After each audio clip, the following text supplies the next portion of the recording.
अब हम लोग को मैथ के बेसिक में देखना है आप लोग को। आज मैथ के बेसिक में देखना है एलसीएम या एचसीएम। ठीक है, एचसीएम भी हो जाएगा। इसको हम लोग हिंदी में बोलते हैं लघुत्तम समापवर्त्य।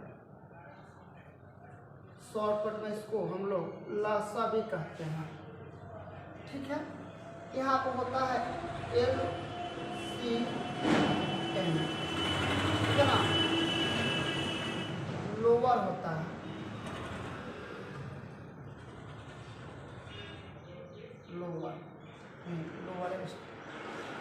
लोअरेस्ट होता है, लोअर नहीं होता है, लोअरेस्ट होता है या लोअर, हाँ लोअर भी हो सकता है, लोअरेस्ट भी हो सकता है, कॉमन होता है,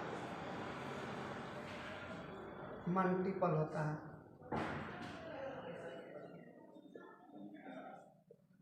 मल्टीपल होता है, कॉमन होता है, लोअरेस्ट। ये देखिए, लोअरेस्ट मतलब होता है न्यूनतम, न्यूनतम।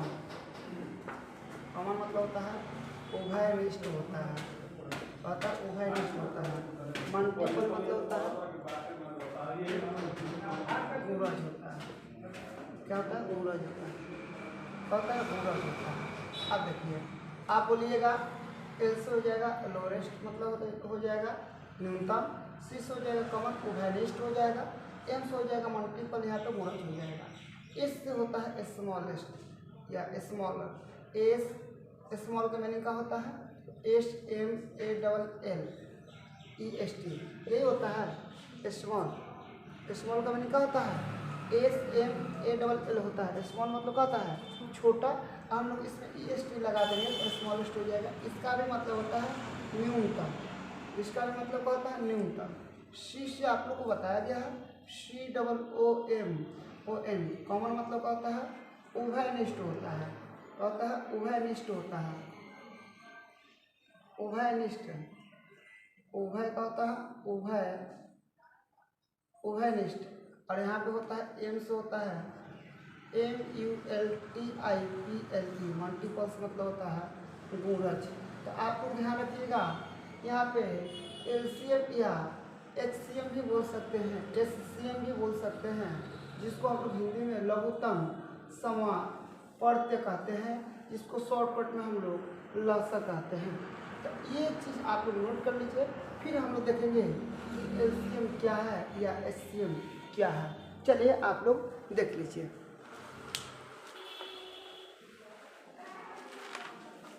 ये पता था पहले से?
हो गया, जल्दी से नोट करो, लेट होगी ना।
अब आप लोग देखना है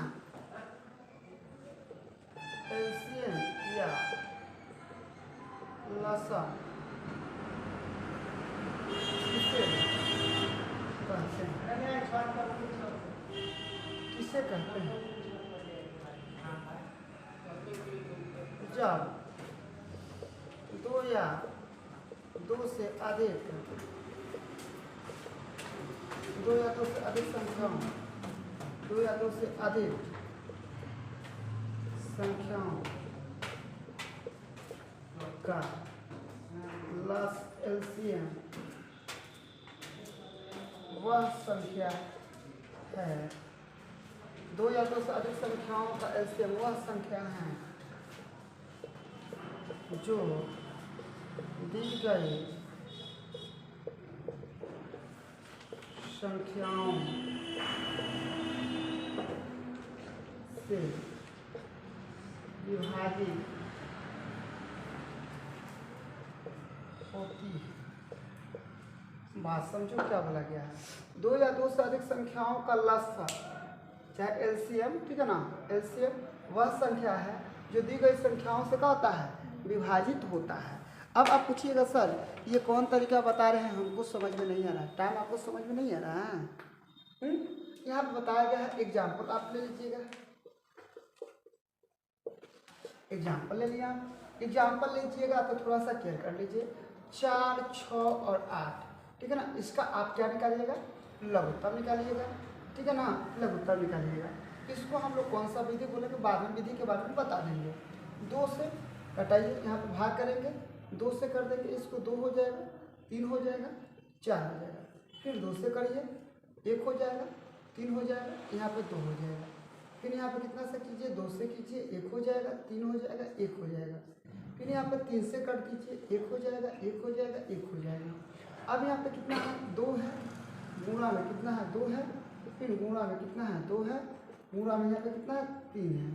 अब थोड़ा सा ध्यान रखिएगा, यहाँ पे 2 दूनी के कितना हो जाएगा, 4, 4 दूना 8, 8 के कितना हो जाएगा, 24 हो जाएगा, कितना हो जाएगा, 24 हो जाएगा, कितना हो जाएगा, 24 हो जाएगा।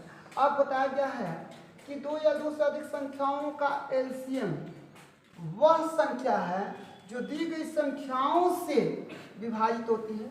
अब देखिए यहाँ पर हम लोग को कौन कौन सा संख्या दिया गया है, यहाँ पर दिया गया 4, यहाँ पर दिया गया 6, यहाँ पर दिया गया 8, ठीक है ना। और मैंने क्या बोला कि इस संख्याओं से यह विभाजित होगा, ये 24 है, देखिए 4 से भाग हो जाएगा, 4 से कितना हो जाएगा, 24 कट गया, यहाँ पे कितना है, कितना है यहाँ पे, उनके लिए ठीक हुआ है, उनको जाने ही नहीं देंगे हम। यहाँ पे क्या हो जाएगा, कितना 24, 4 से कितना हो जाएगा 24, ठीक है ना, ये कैंसिल हो जाएगा, जाओ तुम अपना काम करके आओ। यहाँ पे कितना हो जाएगा, यहाँ पे 8 है, यहाँ पे हो जाएगा 24, 8 के कितना हो जाएगा 24, यहाँ पे ये कैंसिल हो जाएगा। तो आप थोड़ा सा ध्यान रखिए कि इसमें जब हम लोग भाग दिए तो इससे ये विभाजित हुआ कि नहीं हुआ, हो गया।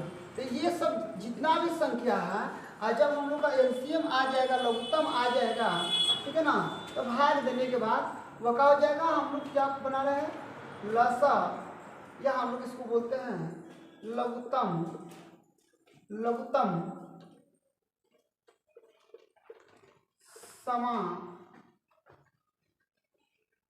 समावर्त्य, ठीक है।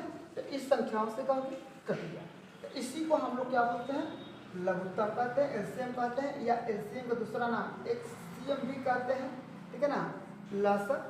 ये ध्यान रखिए, आप लोग इसको नोट कर लीजिए, ठीक है।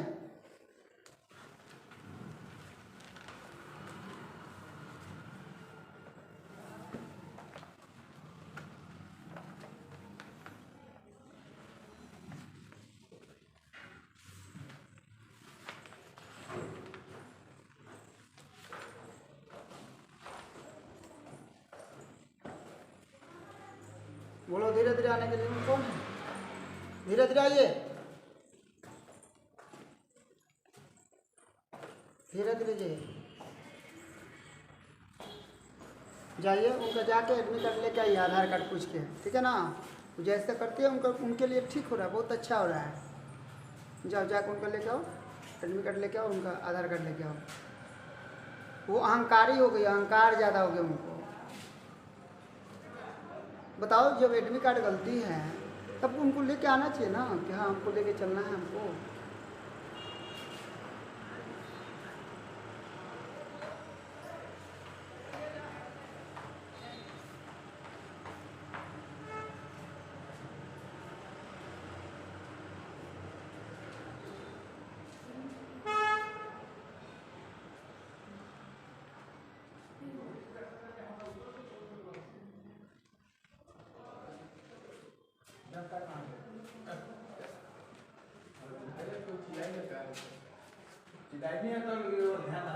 हाँ आवाज कुछ हमें मिला।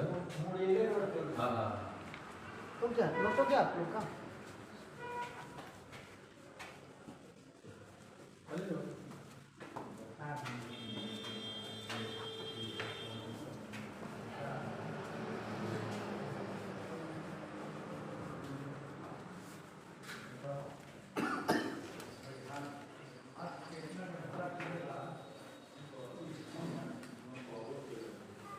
देखिए, यह बताया गया है कैल्शियम बनाने की विधि, क्या बनाने की विधि? कैल्शियम बनाने की विधि, ठीक है ना। पहला होता है लगातार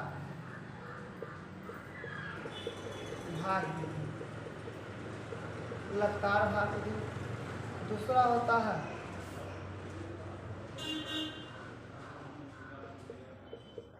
अभाज्य गुणनखंड विधि। तीसरा होता है गुणज विधि। चलिए इसको आपको नोट कर लीजिए।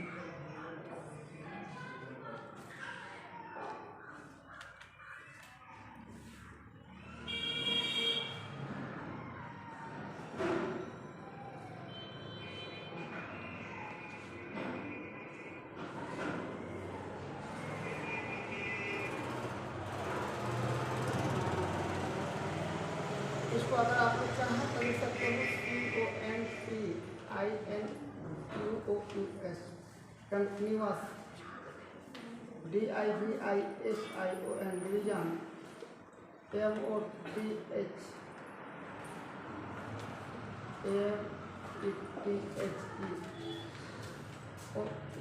मोथेड।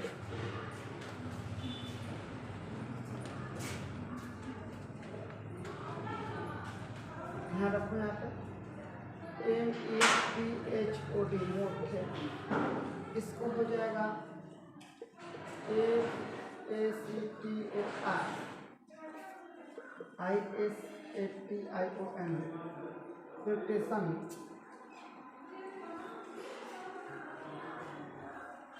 Protection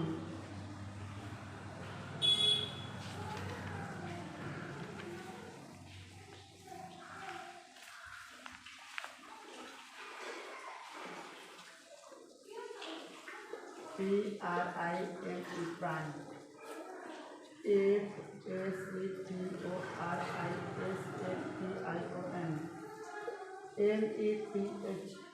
METHOD, prime preparation method हो जाएगा। इसको हम लोग बोलेंगे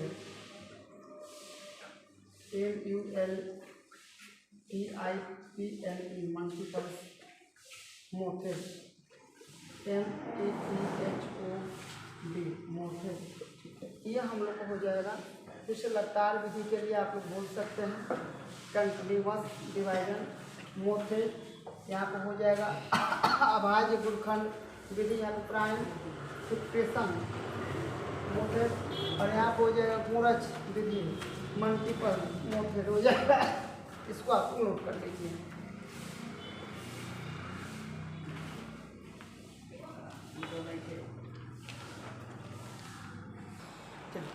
अब यहाँ पे हम लोग इसको क्या करेंगे, नोट हो गया सब उत्तर। अब हम लोग एलसीएम को बार बार बना के देख लेंगे, बारी बारी से बना के देख लेंगे। आप लोग को तीनों विधि से बना के देख लेना है।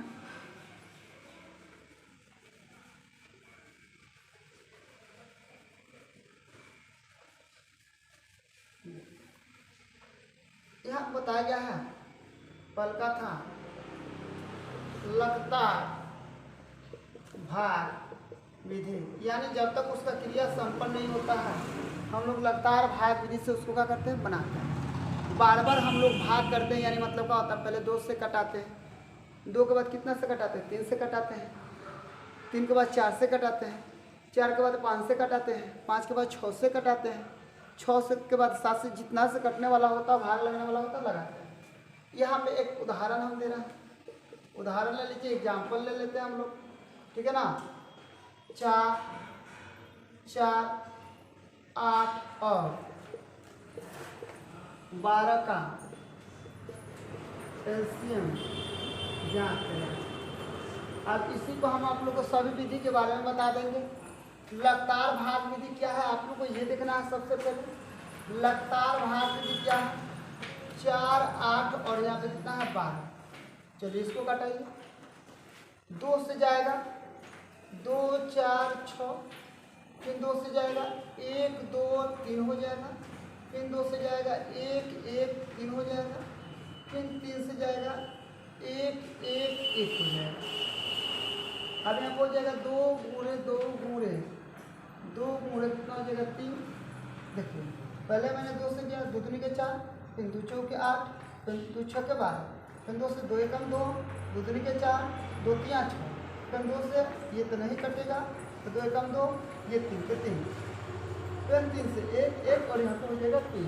अब चलिए 2 में 2 से गुणा कीजिए, कितना का 4, 4 में 2 से गुणा कीजिए, कितना का 8, और 8 में हम लोग कितना से गुणा करेंगे 3 से, यहाँ पे कितना हो जाएगा 24। तो ये कौन सा विधि से हम लोग को बना है, लगातार भाग विधि। इसको हम कौन सा बोलेंगे, लगातार भाग विधि, ठीक है ना। अगर कोई इसको पूछेगा कि ये आप लोग इंग्लिश में इसको क्या बोलेंगे, उनको बोल देंगे कंटिन्यूअस, या कंटिन्यू बोल सकते हैं, कंटिन्यूअस, ठीक है ना, डिवाइजन मेथड, ठीक है। ये ध्यान रखिएगा आप लोग, लगातार भाग विधि नोट करिए।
गया।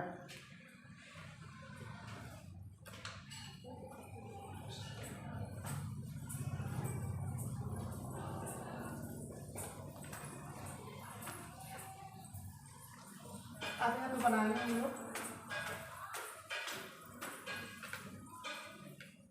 थोड़ा सा केयर कर लीजिएगा। दूसरा यहाँ पे कौन सा विधि है, अभाज्य गुणनखंड विधि। इसको हम लोग क्या बोले थे, प्राइम, ये ना बोले थे जी।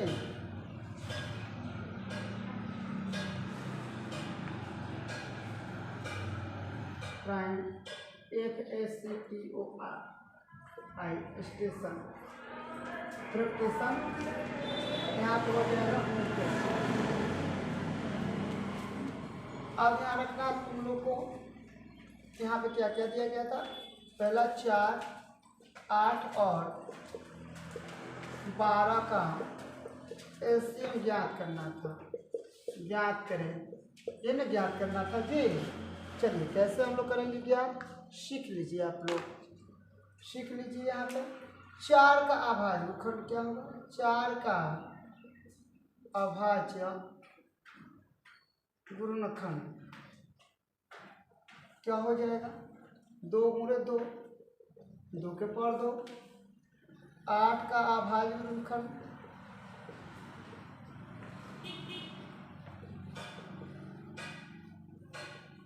2 × 2 × 2,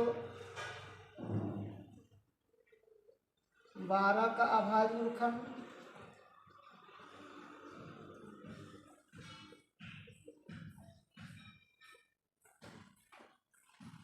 2 × 2 × 3, 2 के पावर 2। यहाँ पे 3। अब ध्यान रखिए, यहाँ पे हो जाएगा 4, 8 और 12 का एलसीएम। यहाँ पे सबसे अधिक का हो जाएगा 2 के पावर 3 हो जाएगा। तो सबसे अधिक 2 के पावर कितना हो जाएगा, 3 हो जाएगा। गुणे यहाँ पे अब आप एक एक्स्ट्रा है 3 लिख लीजिएगा। यहाँ पे हो जाएगा 2 × 2 × 2 × 3 हो जाएगा। 2 दूनी के 4, 4 दूना 8, 8 के कितना हो जाएगा 24। अब आप लोग समझ जाइएगा इसमें कि जो जिसका घात सबसे अधिक होता है एलसीएम में, जब ध्यान रखिएगा जिसका घात अधिक होता है उसको लिखते हैं, ठीक है ना। और इसके बाद यहाँ पर 3 के घात, इसमें कहीं 3 नहीं है तो 3 के घात 1 है।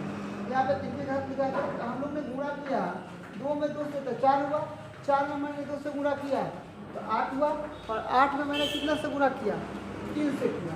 ये कितना हो गया हम लोग का 24 हो गया। ये हम लोग का अभाज्य गुणनखंड विधि है, ठीक है ना। इससे हम लोग ने इस प्रश्न को हल किया है, या एलसीएम को हम लोग ने हल किया है। चलिए इसको नोट कर लीजिए आप लोग। क्या मतलब है?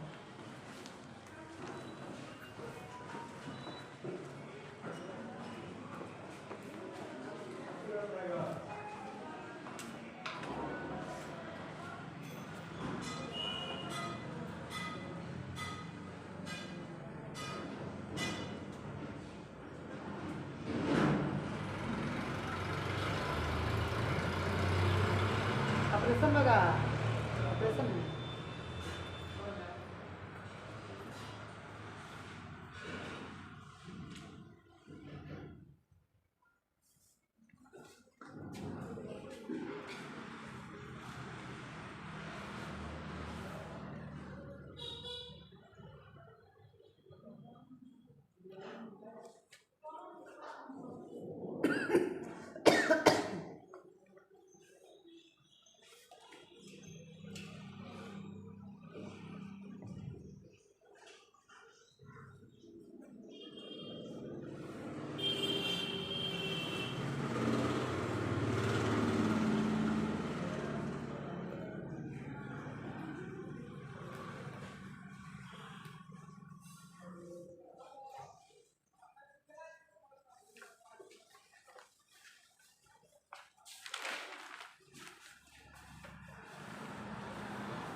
अब आप लोग को ध्यान रखना है। अब तीसरा कौन सा विधि था, गुणज विधि। मल्टीपल्स हम लोग बोलेंगे इसको, मोथेड, ठीक है। चलिए यहाँ पर ध्यान दीजिए, यहाँ पर ध्यान देना। 4, 8 और 12 का एलसीएम निकलना है। कौन विधि से एलसीएम ज्ञात करना है, कौन विधि से ज्ञात करना है जी हम लोग को, गुणज विधि से। अब यहाँ पर लिखिए 4 का गुणज क्या होता है। देखिए कभी कभी गुणज को ध्यान रखिएगा, कभी कभी गुणज को आप लोग को अपवर्त भी बोला जाता है। ध्यान रखिएगा, कभी कभी गूरज को आप लोग ध्यान रखिएगा, अपवर्त भी बोला जाता है। आप लोग कहीं भूल ना जाइएगा, गूरज को अपवर्त भी बोला जाता है, आप लोग भूल ना जाइएगा, ठीक है। चार का गूरज, तो चार का गूरज का मतलब जानते हो क्या होता है? गूरज का मतलब होता है पहाड़ा का रूप, लेकिन ये सीमित नहीं होता है। गूरज का मतलब होता है पहाड़ा का रूप, लेकिन ये सीमित नहीं होता है। और पहाड़ा में क्या होता है? सीमित होता है। और ये क्या होता है? लोग बोलता है कि गूरज मतलब क्या होता है? पहाड़ा होता है। नहीं, ये गलत बात है। गूरज मतलब पहाड़ा नहीं हम लोग बोल सकते हैं। पहाड़ा का 10 अंक सीमित होता है, गूरज में कहीं कुछ सीमित का होता है? नहीं होता है।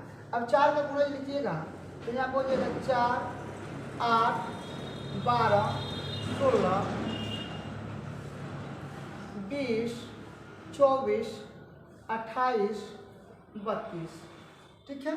अब यहाँ पे देखना 8 का गुणज, 8 का गुणज करना है आप लोग को, कर लीजिए 8, 16, 24, 32, 40, 48, यहाँ पे कितना हो जाएगा? 56। अब यहाँ पे देखना है 12 का गुणज करना है। कितना का गुणज करना है? 12 का गुणज करना है। 12, 24, 36, 48, 60, 72, 84, ठीक है। अब ये जो आपने 4 का गुणज किया है, 8 का गुणज किया है और 12 का गुणज किया है, 4 का गुणज आपने किया, 8 का गुणज आपने किया और 12 का गुणज आपने किया, ये सबका गुणज आपने किया। तब गुणज में देखिए इसमें कोई ऐसा संख्या होगा जो सब में ये को मिल रहा होगा। जैसे यहाँ पे कितना है? 24, यहाँ पे कितना है? 24, यहाँ पे कितना है? 24, यानी कहने का मतलब यहाँ पे 24 हो गया, यहाँ भी 24 हो गया, ये भी 24 हो गया।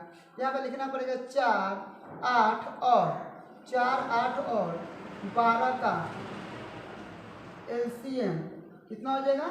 24 हो जाएगा। कितना का? 4 यहाँ पे है, 4 में यहाँ पे देखिए 24 आ गया है, इसमें कितना आ गया है? 24 आ गया है, और इसमें भी देखिए कितना आ गया है? 24 आ गया है। तो इसमें भी 24, इसमें भी 24, इसमें भी 24। तो यहाँ पे 4, 8 और 12 का एलसीएम निकालिएगा तो 24।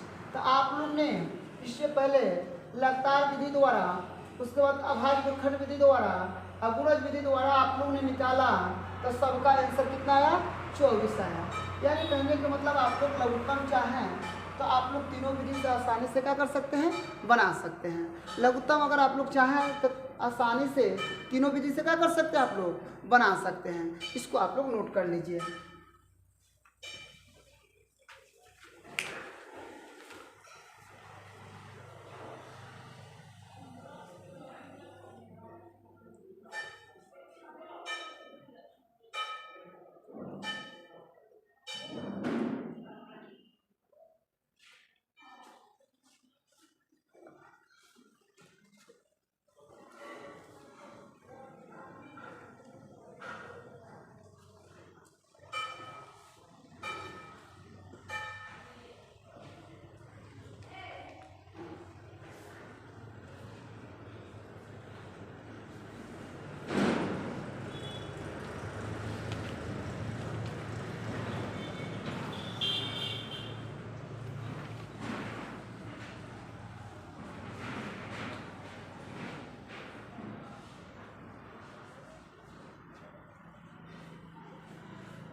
अब आप लोग थोड़ा सा ध्यान रखिएगा, एक चीज आप लोगों ने क्लियर नहीं किया, लघुत्तम तो हम लोग ने बनाया, लेकिन इसको हम लोग ने केयर नहीं किया। इसकी केयर वाला बात है, ध्यान देने की बात है।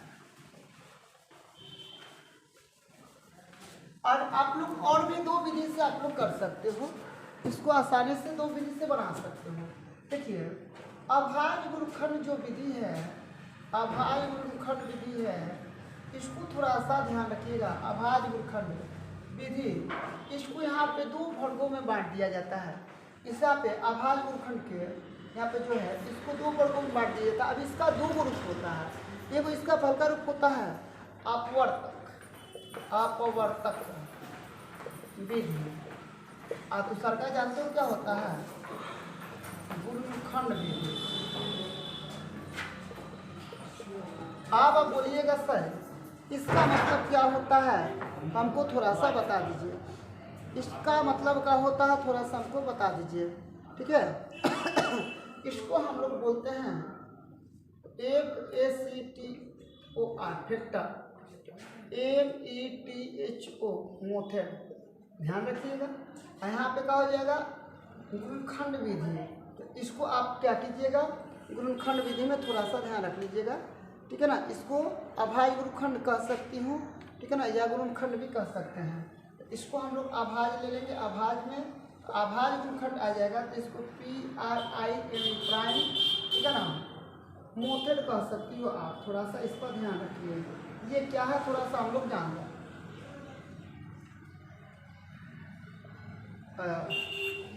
यहाँ पे सॉरी मिस्टेक कर रहे हैं, FACTOR फैक्टर कर दीजिए। अब क्या करना है, अगर यहाँ पे निकलना है 4, 8 और 12 का एलसीएम निकलना है, तो आप कैसे निकालिएगा, अपवर्त विधि द्वारा। देखिए, अपवर्त विधि क्या होता है, थोड़ा सा आप लोग ध्यान रखिएगा। यहाँ पर जैसे लिखिएगा 4 का अपवर्त,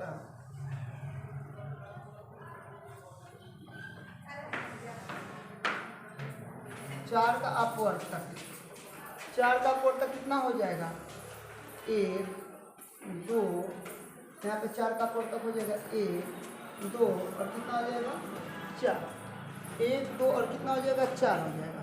ध्यान रखिएगा, ध्यान रखिएगा। 6 का 8 का अपवर्तक हो जाएगा आपका अपवर्तक, ठीक है ना। 4 का 8 का अपवर्तक हो जाएगा 1, 2, 4 और कितना होता है 8। 12 का अपवर्तक हो जाएगा, अपवर्तक हो जाएगा 12 का अपवर्तक हो जाएगा 1, 2, 3, ठीक है ना, 3, यहाँ पे कितना हो जाएगा 4, 6, 8, 12 हो जाएगा ना। तो ये अपवर्तक है। तो अब हम लोग इसमें कैसे करेंगे कि हम लोग का लघुत्तम निकल जाएगा। ये हम लोग की सबसे महत्वपूर्ण बात होती है कि हम लोग कैसे करेंगे कि इसका अपवर्तक निकल जाएगा। तो ये तो हम लोग सिर्फ का दिया गया है अपवर्तक, और अपवर्तक का दूसरा ही नाम होता है अपवर्तक का, अपवर्तक के दूसरा नाम होता है गुणनखंड, अपवर्तक का दूसरा नाम होता है गुणनखंड। तो आप ध्यान रखिएगा, यहाँ पे 4 है, यहाँ पे 8 है और यहाँ पे कितना है 12 है। यहाँ पे कितना है 4 है, ये 8 है और यहाँ पे कितना है 12 है। तो अब हम लोग कौन सा बुद्धि लगाएंगे कि ये हम लोग का लघुत्तम निकल जाएगा। देखिए, इसमें 4 मिल गया, इसमें भी 4 मिल गया, इसमें भी 4 मिल गया, ठीक है ना, 4 मिल गया। अब क्लियर कर लीजिए, 4 सब में मिल गया, 2 इसमें भी मिल गया, यानी कहने का मतलब 8 मिल जा रहा है। अगर हम 8 ले लेते हैं, ठीक है ना, 8 ले लेते हैं, 8 और कितना कर लेते हैं हम लोग 8 कर लेते हैं, और यहाँ पे हम लोग कर लेंगे 8 कर लें, और इससे हम लोग ले लें 4, यहाँ पे हो जाएगा 3 गो, यहाँ पे हो जाएगा 4 गो, 1, 2, 3, 4, 5, 6, 7, यहाँ पे हो जा रहा है 7। इसकी कुल संख्या इतनी है, ठीक है। अपवर्त विधि द्वारा हम लोग को हो जाएगा यहाँ पे अपवर्त, तो यहाँ पे निकाल देंगे, फिर इसको निकालेंगे हम लोग अपवर्त, 2, 2, 2, 2, 3, फिर 4, इसका अपवर्तन, अपवर्तन यहाँ पे तो अपवर्त में हम लोग चल रहे हैं, फैक्टर तक तोड़ दिए हैं, तो फिर हम लोग इसको बनाएंगे कैसे। तो इसमें हम लोग कर लेंगे, इसमें देखिए, इसमें सबसे बड़ी संख्या, सबसे बड़ी संख्या ले लीजिए, तो सबसे बड़ी संख्या गुणे कर दीजिए सबसे छोटी संख्या, सबसे छोटी संख्या। देखिए तो सबसे बड़ी संख्या इसमें हो जाएगा 12, और सबसे छोटी अगर ले रहे हैं तो 1 है, लेकिन 1 को हम लोग लेके नहीं चलते, सब में 1 रहता है, तो 2 ले लीजिए। तो यहाँ पर हो जाएगा 2, तो इसमें हम लोग गुणा करेंगे तो 12 में कितना हो जाएगा 24। इसको फिर से एक बार दूसरा क्वेश्चन पर भी ट्राई हम लोग को करना पड़ेगा कि सबसे बड़ी संख्या गुणा सबसे क्या करेंगे, छोटी संख्या को अगर गुणा करते हैं तो शायद हो सकता है कि आ जाए, लेकिन हम लोग इस क्वेश्चन को हम लोग फिर से एक और भी क्वेश्चन लेके हम लोग को ट्राई करना पड़ेगा, देखना पड़ेगा। जब तक इसको आप लोग नोट कर लीजिए, जल्दी से नोट कीजिए।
तो इसको स्टेप कर दीजिए।